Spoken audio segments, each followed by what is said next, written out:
KLIF News Time 717. Well, this has been a rough year for international air travel. 3 major air disasters within the last few months, 2 just this week. How long or how will the missing Malaysian airliner and the Malaysian Airlines jet shot down last week and the Air Algeria flight that crashed yesterday and the TransAsia flight that crashed in Taiwan, how does that affect air travel?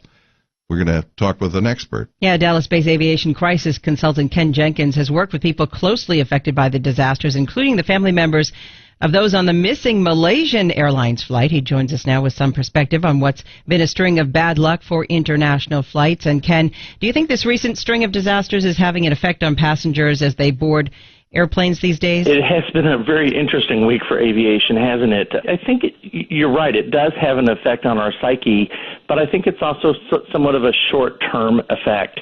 With the exception of MH370, the Malaysian flight that still hasn't been found, that's been lingering in the news a long time, and I think that's simply because we haven't found the aircraft or any debris associated with it, so the mind's left to wonder what really happened to that plane. With TransAsia and the latest flight that crashed in Algiers, I think we have, and MH17, we have such a clear understanding of what happened. 2 of those flights crashed, it looks like, in bad weather, and another one was shot down by a missile. It's easier for us to process because we have an idea of what happened. So I think for the short term, people are like, wow, what's going on? But for the long term, I don't think we're going to see an impact on our travel habits. Ken, I'm curious if you think that Americans probably are not taking all of this with too much concern because they were not American airlines. And that's a very good point. I think the closer to home something happens, the more we kind of take it in and assimilate that information. The further away it is, the tendency to forget. Also, we shouldn't forget our own past in U.S. aviation history. I mean, each airline that flies today has had its own accidents. One carrier had 8 accidents in a 10-year period and is still flying today. Another one had 5 accidents in 5 years and still flying today. Yet when you ask the basic traveler if you know about any of the airline's histories, most would tell you no, because it's been out of the media for so long they tend to forget. Are you still dealing or helping the families of the passengers on that missing Malaysia Airlines flight?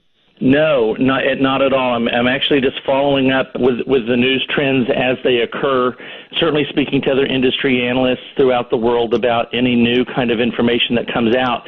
And, it's been eerily quiet on MH370, but I think to be expected. I think it's in August when the search is going to pick up again, and we may start to see new information coming out August, September time frame.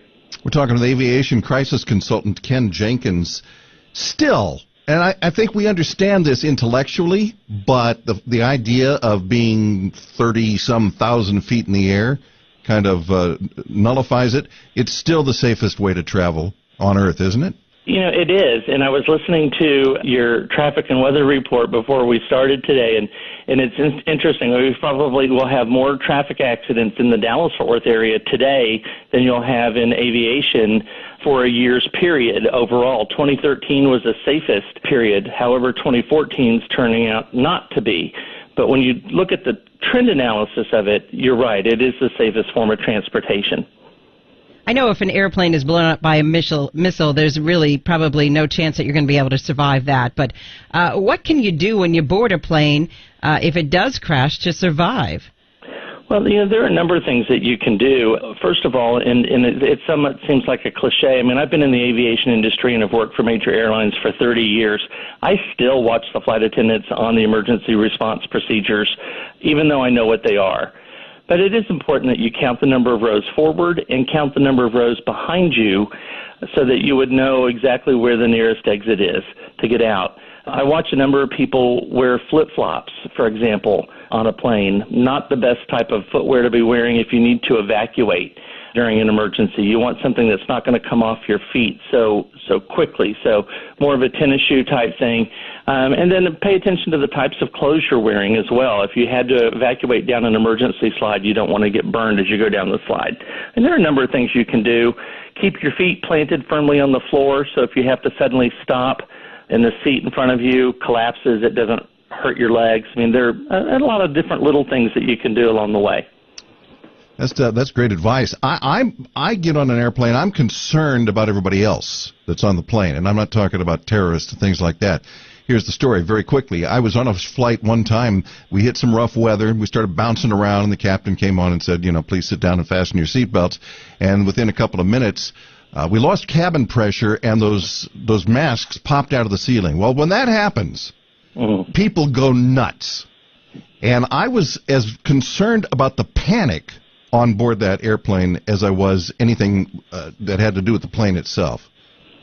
And I think many people, first of all, I'm sorry you had to experience that. In all my years, I've never had those masks come down, and I'm thankful for that. And I'm sure that was a really frightening situation and one that I wouldn't want to have to go through. And I'm surprised to hear that there was a lot of panic, and only because in most studies and research it shows that it's very rare that you would see that. But with that said, human nature is what it is, and it does. I could see where that would scare people. I guess I shouldn't be so surprised to hear that there would be that kind of panic in an event like that. But I wonder if it was more of a reaction to the turbulence than the masks. I don't know. Very interesting.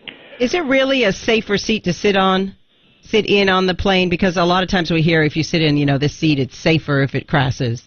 Another excellent question, and I wish I had an answer for you to that. I'm sure that there have been studies conducted that, and some will say it's better to sit in the rear of the plane, some in the front of the plane. Personally, I don't subscribe to that. I'm more of a believer of you are in control of your own destiny to that effect. If you pay attention to where you are and you do all the right things, that increases your overall chances of survival. Good advice. Thanks, Ken. Dallas-based Aviation Crisis Consultant Ken Jenkins.